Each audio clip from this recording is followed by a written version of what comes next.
our parsha brings the life of Avraham Avinu to its conclusion. He prepares the burial place for Sarah, where he himself will be buried. He arranges that his servant should find a wife for Yitzchak. And his last action, inexplicably, is to remarry. It says, Vayosef Avram, that Avram went on, Vayikach Isha, he took a wife, Ushma Keturah, her name was Keturah. Rashi quotes Chazal that it really was Hagar. He took her back. And she gave birth to 6 children: Zimran, Yakshan, Medan, Midyan, Yishbak, and Shuach. And then the Torah tells us that Avram gave all his possessions to Yitzchak and to the sons of the Pilagshim. And Rashi here also quotes a Chazal that it wasn't really Pilagshim, there only was one, Hagar Keturah. So we're referring here to the 6 sons of Keturah. Asher LaAvram, Nasan Avram Matanais. Avram gave gifts. Yishalchem Mel Yitzchak Bino, and sent him away from Yitzchak, Kedem al Eretz Kedem, east to Eretz Kedem. Then the Torah tells us that Avram was 175 years old and he passed away, and he was buried by his sons Yitzchak and Yishmael in the Maras Machpelah. So the last thing the Torah tells us about his life is that he remarried. The Medrash says that this was one of the great successes of Avram's life. And the Medrash Rabbah quotes the Pasuk in Tehillim. It says, Ashrei Ho'ish, fortunate is the person, Ashlei halach b'atzas rishayim, he didn't walk in the counsel of the wicked, U'v'derech atoyim le'amad, he didn't stand in the way of the sinners, U'v'moishav leitzim le'yashav, he didn't sit among the scoffers. So the Medrash says this is first Avraham Avinu. Le'halach b'atzas rishayim means he didn't follow the counsel of the Dor HaFlaga. U'v'derech hatoim le'amar, he didn't stand in the way of the wicked sinners. This refers to the fact he didn't follow the ways of the Anshe Stone. And he didn't sit among the scoffers, meant he kept away from Avimelech, the king of the Plishtim. He was the ultimate lates. But rather he delved into Torah,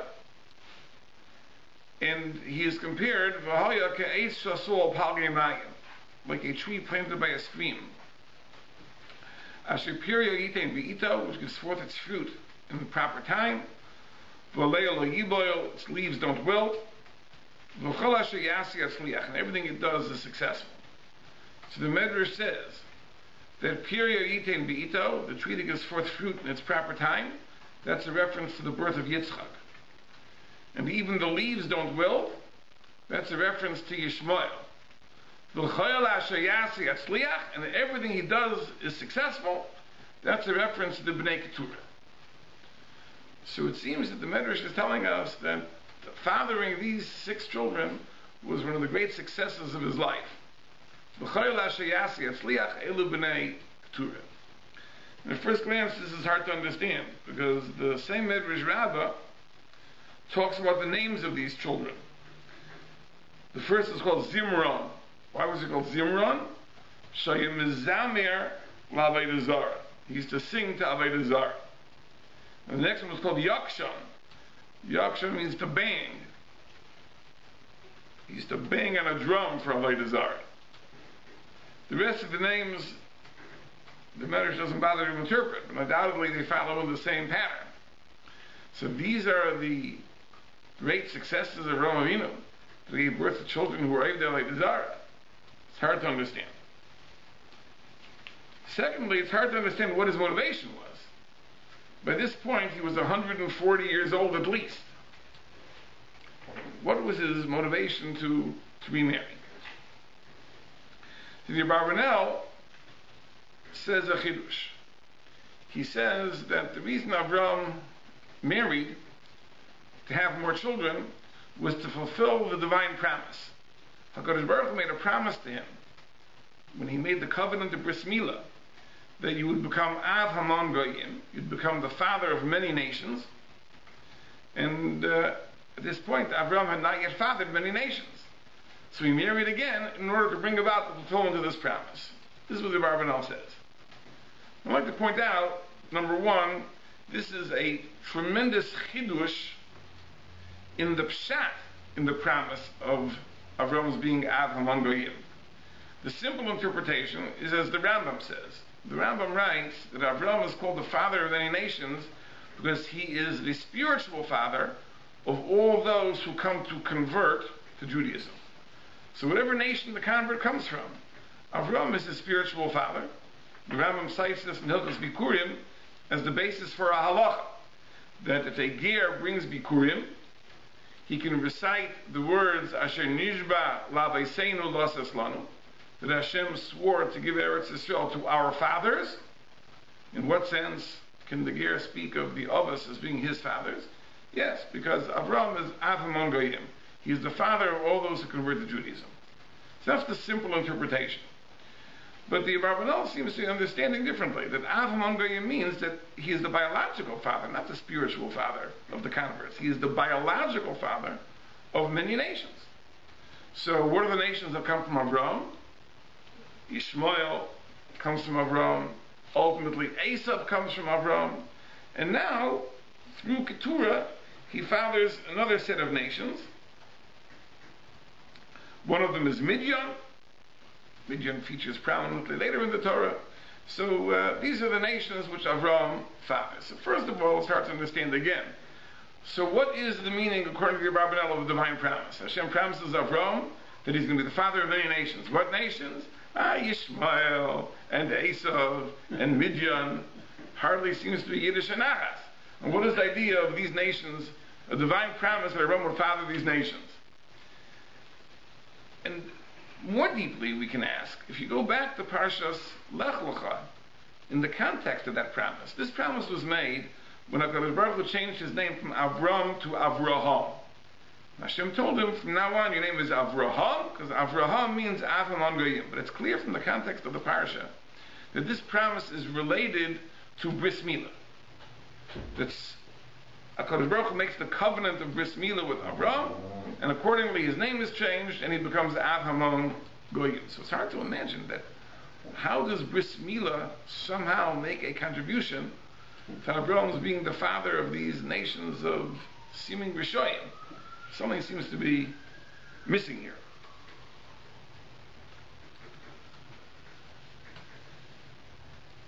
So I'd like to share with you an amazing Sfas Emes who addresses these points. And the starting point of the Sfas Emes is a Medrash Tanchuma.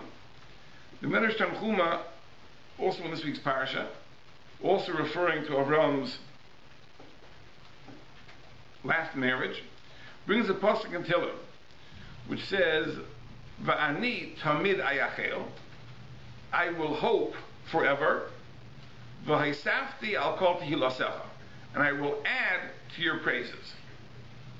So the pasuk seems to mean that I will hope for your salvation, and when that salvation comes, I will add to your praises. I will praise you in a more lavish way.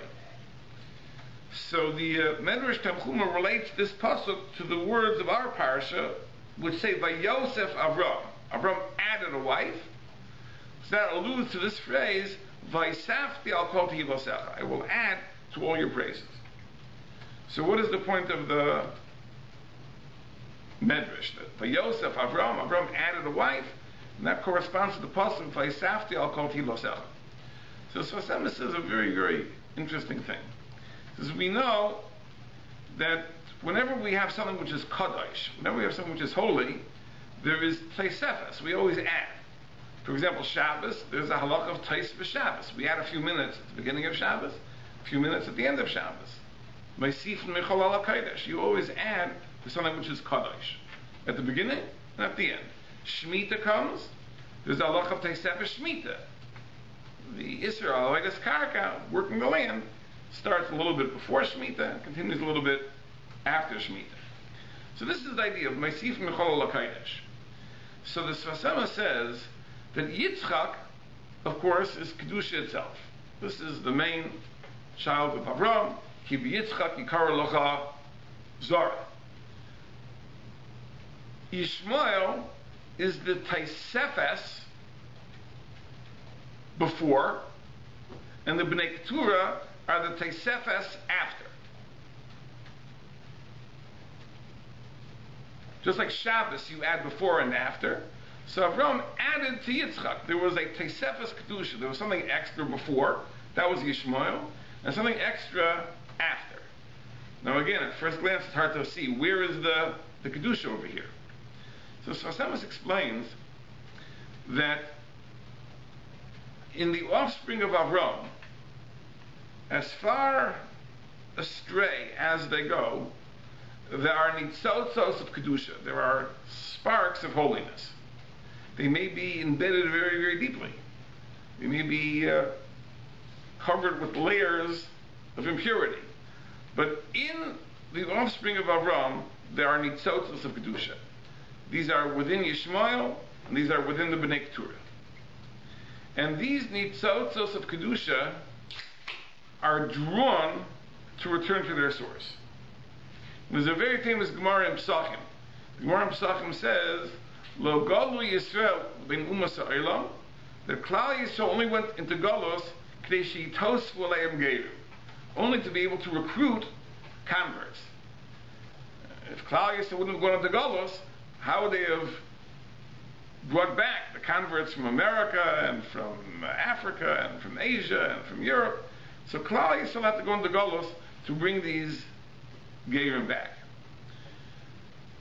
In many Sefer Chasidus, it says that when the Gemara refers to the Geirim, it doesn't really refer to Geirim.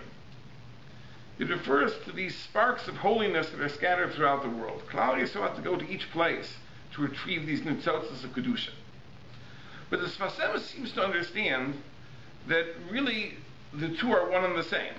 The process by which Klal Yisrael brings Geirim back is because these prospective Geirim have nitzotzos of Kedusha. And these sparks are attracted to Kedusha itself. So when Klal Yisrael goes into Golus and goes to a place, those people that have those sparks of Kedusha are drawn, and that is the process by which they are Mizgaya, the process by which they are drawn to Judaism. But where do these sparks come from? So here the Sfasema says an amazing thing. These sparks came from the seed of Avram Avinu. Now Avram Avinu fathered these nations, Yishmael, the Bnei Keturah, and these nations in turn intermarried into other nations. Klal Yisrael can't intermarry. Hein Om Levada Yishkain. Klal Yisrael is a nation which dwells apart. But Yishmael and the Bnei Keturah, they intermarried among the other nations, and they spread the sparks of Avram Avinu's holiness throughout the world. And then Klal Yisrael was able to retrieve these nitzotzos of Kedusha and draw these people back to emes, morality, Kedusha. And we think about it, it's an amazing thing. Now, we know, for example, that Shlomo HaMelech married princesses of foreign nations. One of them was the Bas Para. So what was the cheshbon? What was the cheshbon of marrying princesses of foreign nations? Undoubtedly, this was the same kavanah. The kavanah was that through marriage, he would be able to draw these nations into his sphere of influence. Here, the Sfasema says that's what Avram was doing. Avram was spreading seeds. He was spreading these sparks of holiness into the Umas Ha'olam, through Yishmael, through the Bnei Keturah, and in turn to the nations into which they would intermarry. Spreading these sparks of Kedusha facilitated the possibility of them being drawn back to Kedusha. And that's the sense, I believe, in which there was a haftacha that Avram the Ad Hamon Goyim, that the process by which all mankind would eventually come back to the Ribono Shel Olam would not only be through intellectual persuasion. There would be a biological aspect to it too. that Avram, by biologically fathering Hamon Goyim, a multitude of nations, he would spread his influence to the Ummah Sa'olam, spreading these seeds, so to speak, which would then be brought back because they're attracted to Kedusha. Just say that perhaps this explains the idea of Bris Milah. Because there's an idea, the Darchei HaKadosh mentions, but I think it's a commonplace idea in Sefer Chasidus, that the greater the Kedusha, the greater the ability to attract these nitzotas of Kedusha. The stronger the magnet, the more it can attract, the more it can draw. So, for example, the Arachayim in Parshas Bahar asks an amazing question. And if the Gemara says that Klal Yisrael went into Golus to retrieve the Geirim, but we have a kasha. We know that Golus really is a consequence of Chet. If Klal Yisrael wouldn't be Chotei, they wouldn't have gone into Golus. So how then would all of these Geirim have been retrieved?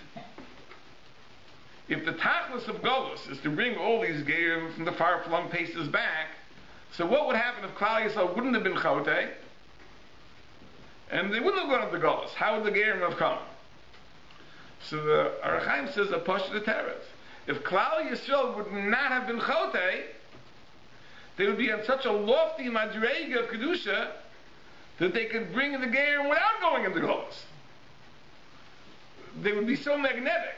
Their power of attraction would be so strong that they could remain in Eretz Yisrael and everyone would come. And in fact, that's really what the Pasuk says. The Pasuk says that V'haya b'achres hayamim, it'll be in the end of days, Nachay niya har beis Hashem b'reish harim, that the Beis HaMikdash will stand on top of the Har HaBayis, V'naharu elav kol hagayim, and all the nations will come to it. There won't be a need to go out and recruit them and bring them in. The kayach of Kedusha will be so strong that everyone will be naturally drawn to it. That's if Klal Yisrael isn't Chotei. But if Klal Yisrael is Chotei, so now they're not on the Darga of Kedusha to be able to attract those seeds, those sparks of holiness. So now they have to go and retrieve them. They have to go into Golus. But if they were as they should be, had they not been Chotei, the process could have taken place without going into Golus.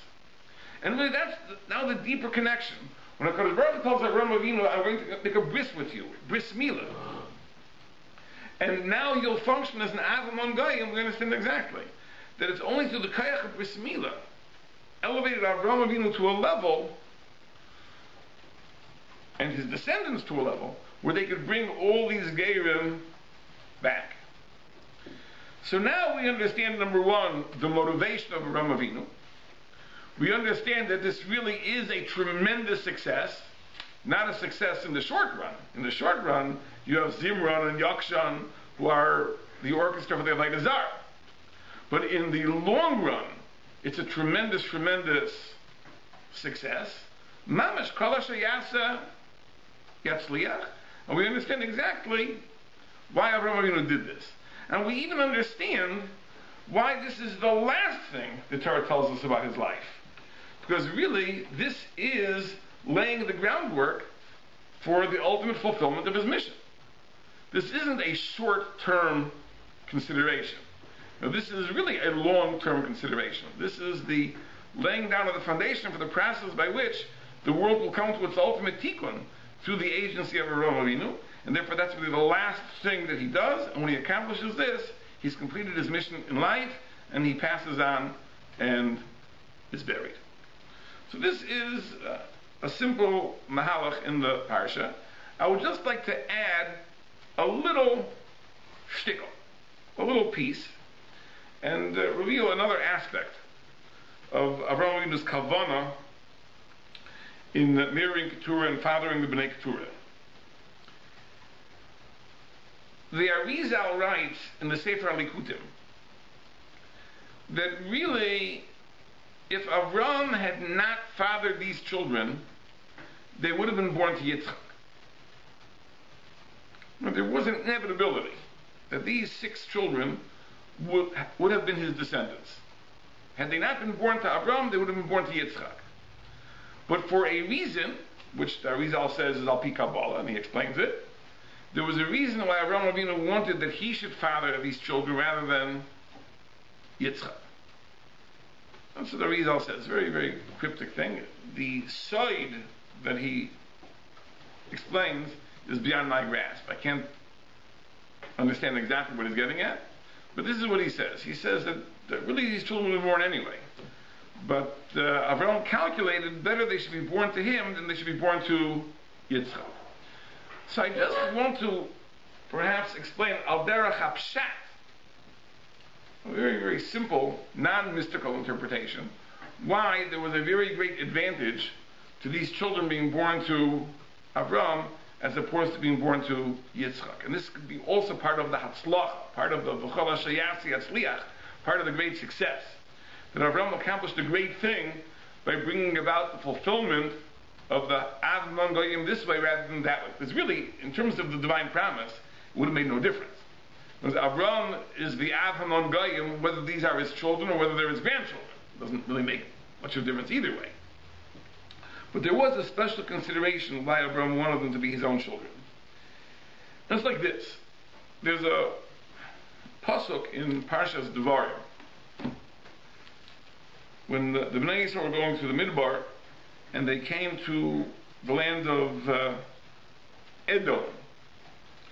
So it says in the pasuk, Hashem tells Moshe, tell the people, Atem oivrim begvul acheichem b'nei Esav. You are approaching the border of your brothers, the son of Esav. So Hashem refers to the sons of Esav as your brothers.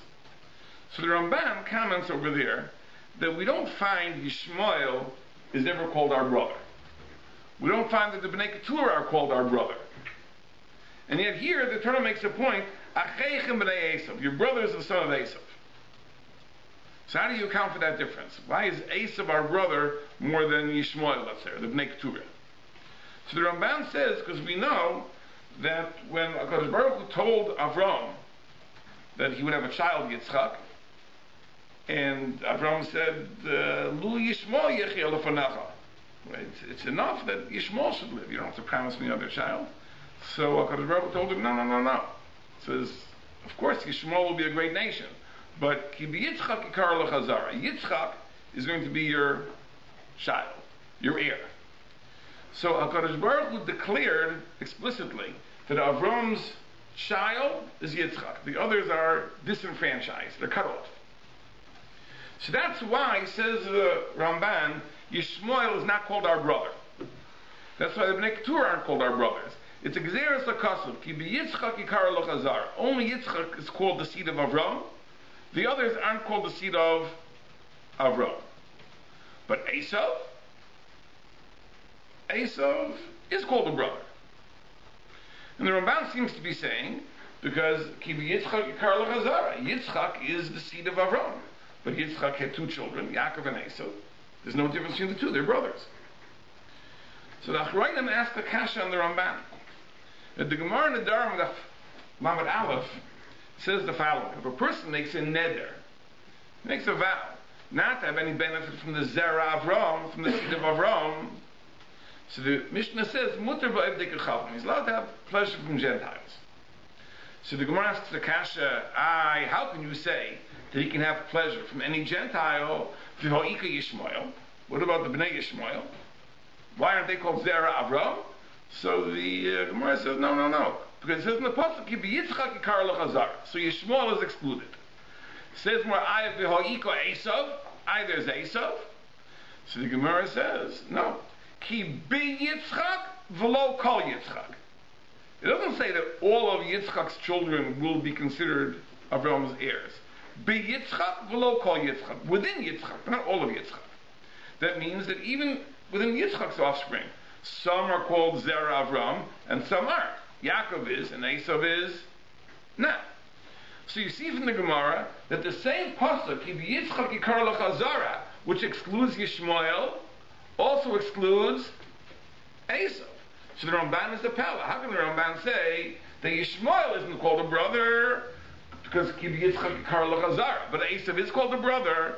You see from the Gemara that the same pasuk, Ki Yitzchak Yikar L'Chazar, which excludes Yishmael, also excludes Esau. This is the Kash Dachrein Mask on the Ramban. Rav Hutner brings this kasha, it's from some Sefer, and Rav Hutner says a teretz to this kasha. And he says, it's true. It's true that the pasuk excludes Yishmael and Esau, but there's a very, very big difference between the two. And he explains it with a Rambam. Very famous Rambam. The Rambam says in Hilchas Tshuva that if a Kadosh Baruch Hu would decree upon a person they should do an Aveira or a mitzvah, he would not be worthy of reward or punishment. Because if a Kadosh Baruch Hu would decree, essentially he'd have no free will, he'd be compelled to do what he did, and therefore there could be no credit or responsibility for that act. So he says that there are many psukim, however, which seem to tell us that there were people that were held liable for things they did, even though there was a gezerah that they performed them. So, for example, it says in the pasuk that Hashem told Avram, "Yodaya Teda, you should know, Ki ger yiyazaracha be'eretz lo lahem, that your children will be strangers in a foreign land. Va'avodnu be'inu eisam, they'll be tortured and enslaved and tortured." And then Hashem says, but the nation that enslaves them I will punish. So Rambam says it doesn't make any sense. Because HaKadosh Baruch Hu says that they will enslave Klal Yisrael, which means they are compelled to do so. They essentially have no free will to do otherwise. And then Hashem is going to punish them? That makes no sense. How could you be punished for something which you were compelled to do? So the Rambam says that no. That here there was no gzeira on any specific person that he would enslave Klal Yisrael. Because if HaKadosh Baruch Hu would have said that the Mitzrayim would enslave Klal Yisrael, you're right, then the Mitzrayim would have been compelled. But HaKadosh Baruch Hu didn't say that. He said, Be'eretz lo lem, a foreign land. He wasn't geyser. Hashem didn't decree on a specific nation. And therefore, whichever nation decides to enslave Klal Yisrael is considered as having done so of its own free will. Says Rav Hutner that the rejection of Yishmael was a Gzeira Shamayim. That was legislated by the Ribono Shel Olam. Hashem said, Ki b'Yitzchak Yikar L'Chazar. So that excludes Yishmael. It's true that Bi Yitzchak v'lo Kol Yitzchak. But who is included and who is excluded? Who is the Yitzchak? Who is the part of Yitzchak which is considered seed of Avram? And who is the part of Yitzchak which is not considered seed of Avram? Was that Nigzar min HaShamayim? No.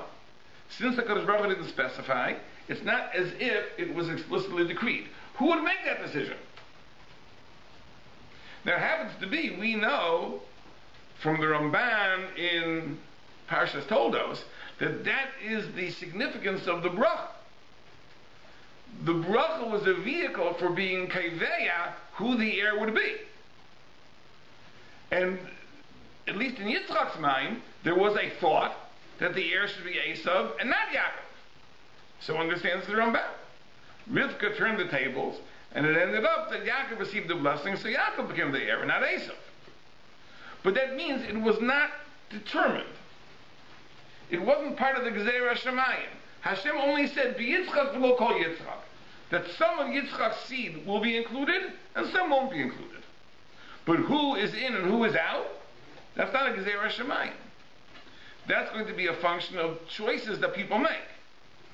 Now, in one sense, it's a function of the choice that Yitzchak and Rivka made. But in a deeper sense, it's really a function of the choices that Yaakov and Esav made. Because Yaakov chose to be the Ish Tam Yoshev Ohalim, therefore he was the one that was in, and because Esav chose to be the Tzayid of the Piv, that's why he was the one that was left out. But ultimately, it was not a Gzeira Shamayim, it was a function of human choice. And therefore, says Rav Hutner, there's a very basic difference. Yishmael, you can't call a brother, because Min HaShamayim, he was eliminated. That excludes Yishmael. It's true that Esav is also excluded, but Esav is only excluded because of his own rejection of the correct values. Had he made different choices, he would not have been rejected, and therefore you can still call him a brother. That's the amazing insight Rav Footman says. There's a difference between the rejection of Yishmael and the rejection of Esav. The rejection of Yishmael is a Gzeira Shamayim. The rejection of Esav is a function of his own choices. Rav Footman points out an interesting thing. The Gemara calls Esav a Yisrael Mumar. Calls him a Yisrael Mumar. He's an apostate Jew. And Yishmael, the Gemara never applies that term to. Yishmael is a full-fledged Nochri, a Gentile. So how do you explain the difference? The difference is Poshet. That Yishmael is eliminated, that's a Gzeira Shamayim. Hashem decreed. Ki b'Yitzchak, Yishmael is eliminated. So Yishmael is not a Yisrael who rejected Yiddishkeit. He's not a Yisrael Mumar. He's a Nochri. He's a foreigner. But Hashem was Kaveya. Ki b'Yitzchak Yikar L'Chazara, that clearly excludes Yishmael. Esav is also excluded from the Pasuk. Because b'Yitzchak v'lo kol Yitzchak. But it's only a consequence of his rejecting Jewish values. And therefore that's why he's given the title of Yisrael Mumar. This explains something else. It explains that we don't find that Yishmael contested Yitzchak's selection. And we find that Esav did contest Yaakov's selection very bitterly. He complained to Yitzchak.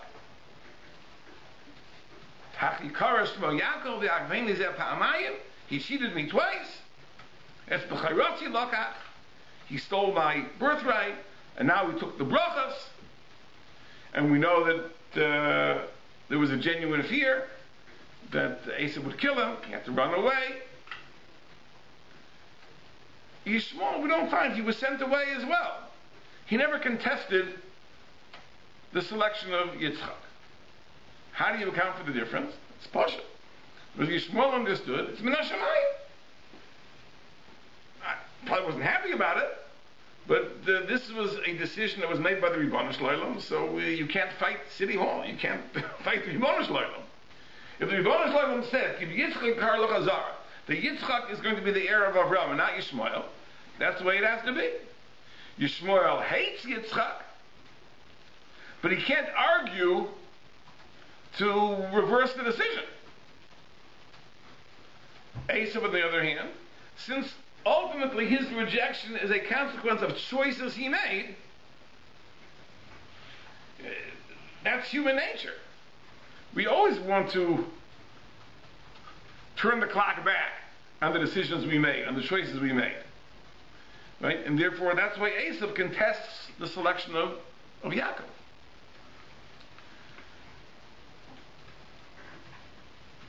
And it was difficult for Yaakov.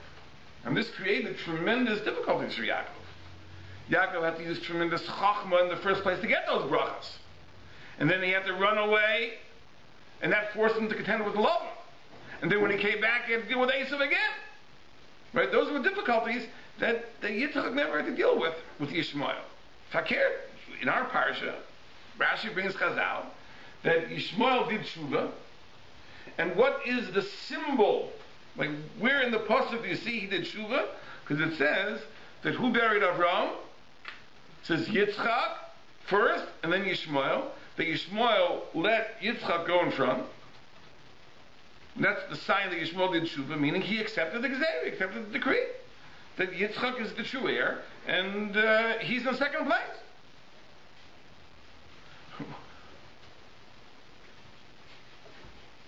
When it came to the burial of Yitzchak, it doesn't say that. There it says Esav was first. Because Esav was never maskim to that kvius, that Yaakov should be the true heir.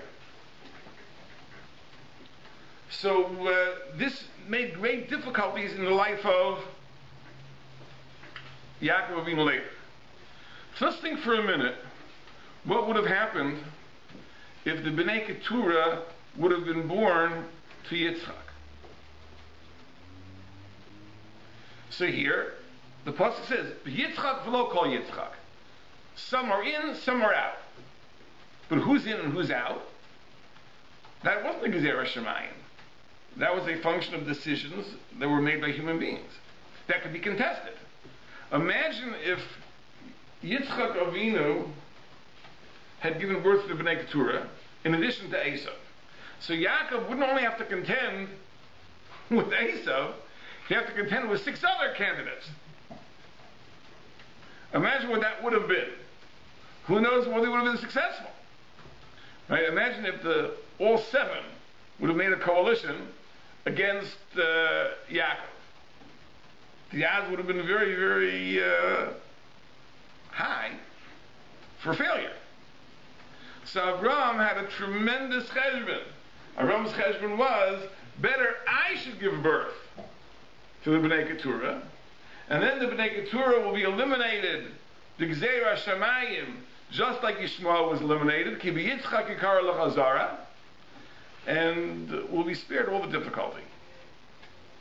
So the truth is that there's a very pashut cheshbon. That Rizal says al pi so, but even al pi pshat, in the most simple way, why there was a tremendous benefit to these children being born to Avram rather than to Yitzchak. I want to point out a very interesting thing, just as an aside. When we mentioned this idea of a footnote, the difference between the rejection of Yishmael and the rejection of Esav. Now, there's a very curious machlekes rishonim. Who hates Jews more, Yishmael or Esav? Very curious machlekes. There's a pasuk in Parshas Nitzavim. It says that when Chaya will do tshuva, so it says that all the klolos of the Teichacha, it says, V'nosna Hashem aleikecha es kol ha'olai so'ela. Hashem will take all the curses and put them al oivecha v'al seinecha asher radafucha, on your enemies and those who hate you that pursued you. So it says oivecha and seinecha. There's a lesson of oyev and soneh. So Rabbi Chaya brings a medrash which says that oivecha is Yishmael and seinecha is Esav. The Yishmael is called an oyev and Esav is called a soneh. Which is worse? Which is worse, an oyev or a soneh? So Rabbi Chaya says an oyev is worse than a soneh. He says an oyev has no mercy. A soneh sometimes has mercy. But when a person is already an oyev, that means he is merciless. And therefore he says the hatred of Yishmael is worse than the hatred of Esav. Just mention Agav, as an aside, the Malvim in Tehillim, Kapitel Yud Ches, in the Bir Hamilais, says another difference between an oyev and a soneh. Very, very, very insightful thing. He says like this. He says, an oyev is a level of hatred to the point of irrationality. It makes no sense. A soneh, it's rational. He hates you for a reason. You did something wrong, you offended him, he hates you. By an oyev, it's irrational. And he says, and this explains an amazing observation. He says, we find that soneh is not only applicable to people. A person can be a soneh sheker, a person who hates falsehood. A soneh batza, a person who hates illicit gain. A person who hates injustice. The word soneh can apply to that. But you never find a person who's an oyev betza. He's an oyev to injustice. He's an oyev to sheker. He can be a soneh, but you can't call him an oyev. And in English, it's the same thing. You can call, he hates sheker, you can call him an enemy of sheker. Hard to imagine. But the Malvim says the difference is, because it's rational, it makes sense. An idea, a value, you can hate, you can abhor. But you can't hate it irrationally. Only a person could be the object of rational hatred. But Al Kapanim, however you understand the difference, an oyev is worse than a soneh. So therefore, says Rabbi Chaya, the hatred of Yishmael is worse than the hatred of Esav. And he says, and there's a Maimer Chazal which says this. It's a Beferish Maimer Chazal, that the hatred of Yishmael is worse. It says in the Gemara, Tachas Edom v'lei Tachas Yishmael, that a person should better be under the authority of Edom and not under the authority of Yishmael, because Yishmael is much worse. The problem is, this is the Gemara Masechah Shabbos, and Daf Yud Aleph, that our Girs in the Gemara is the exact opposite. Our Girs in the Gemara is Tachas Nochri, Tachas Yishmael, lo Tachas Nochri. Better to be under a Yishmael than to be under a Nochri, which Rashi says means Edom. In other words, Yishmael is better than Edom. The hatred of Edom is even worse. Now, the Girsa that Rabbeinu Bechaya brings happens to be Rabbeinu Hananel's Girsa in that Gemara. Rabbeinu Hananel in the Gemara in Shabbos has the opposite Girsa of Rashi. But the Girsa we have in Rashi goes the other way, that the hatred of Esav is worse. So we have a very peculiar machlekes Rishonim over here, right? That Rabbeinu Bechaya and Rabbeinu Hananel, based on that Girsa in the Gemara in Shabbos, say that the hatred of Yishmael is worse than the hatred of Esav. And the Girsa we have in the Gemara, Al Pi our Girsa, seems to say that the hatred of Esav is worse than the hatred of Yishmael. So what's the Shayla? Why should one hate more than the other? As we explained today, we can understand at least what the issue is. There are really two ways of looking at it. But there's a fundamental difference between Yishmael and Esav. Yishmael hates us because we were chosen and he was rejected. But it's Gzeira Shamayim.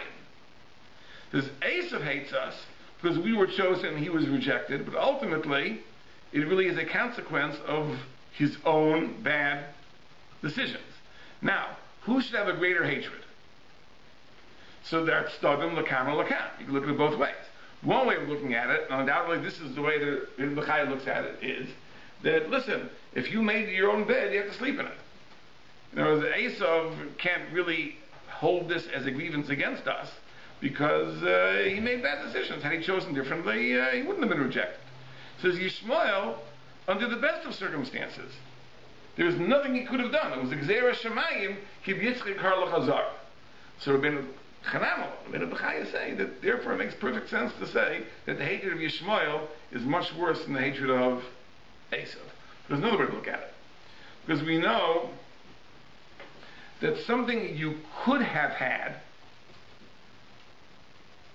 something that was in your reach, in your grasp, is something which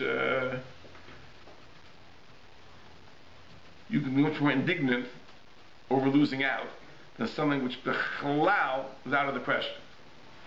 In other words, Yishmael, there was a Gzeira Shamayim that Yishmael was rejected. So Yishmael could say, listen, nothing he could have done about that. It wasn't an entitlement. It wasn't meant to be. Maybe he could resign himself to his fate to a certain extent. So there's a hatred, but it's a moderated hatred. But Esav, to the contrary, he could have had it. It could have been within his power. And he lost it. Because of bad choices he made, he could be even more indignant, more angry. It's like the Maral says, the Gemara says that the hatred of the wives of Amei Haaretz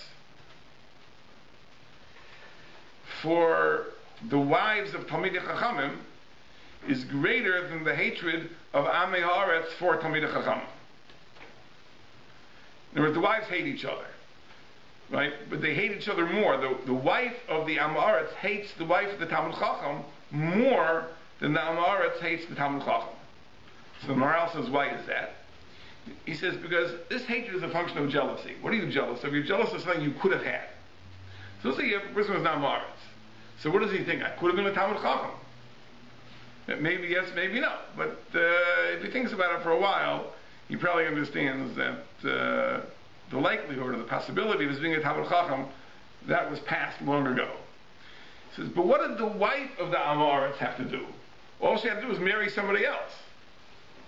So it was mamish in her grasp. She could have been an Eishes Talmid Chacham. and she passed it up, instead became an Eishes Hamaretz. So she's more resentful until the very end. That's why her hatred is greater. There was something you could have had, you're more angry at losing out. So therefore it could be that that's the svara of our girsa, that the hatred of Esav is worse than the hatred of Yishmael, because Esav could have been selected. He passed it up because of his bad choices, so he's even more indignant. If you go with our girsa in the Gemara, not like in Chanano, there's another aspect to the V'chala Shayatzi Asliach, to the Hatzlacha of Avraham Avinu. By seeing to it that the Bnei Keturah should be rejected like Yishmael, and not being born to Yitzchak and be rejected like Esav, Avraham Avinu prevented the extreme hatred of the Bnei Keturah. In other words, had they been born to Yitzchak, and had they been written off as a consequence of their choices, like Esav was written off, the greater hatred that Esav has for Klal Yisrael, the Bnei Keturah also would have had for Klal Yisrael. But instead, by giving birth to them himself, so they should be rejected like Yishmael, so according to the Girsa, the hatred of Yishmael is less, HaKadosh Baruch Hu spared Klal Yisrael from that greater hatred on the part of the Bnei Keturah. Therefore, this is also a part of the tremendous Hatzlacha of Avraham Avinu Kol Sheyasa Yatzliach.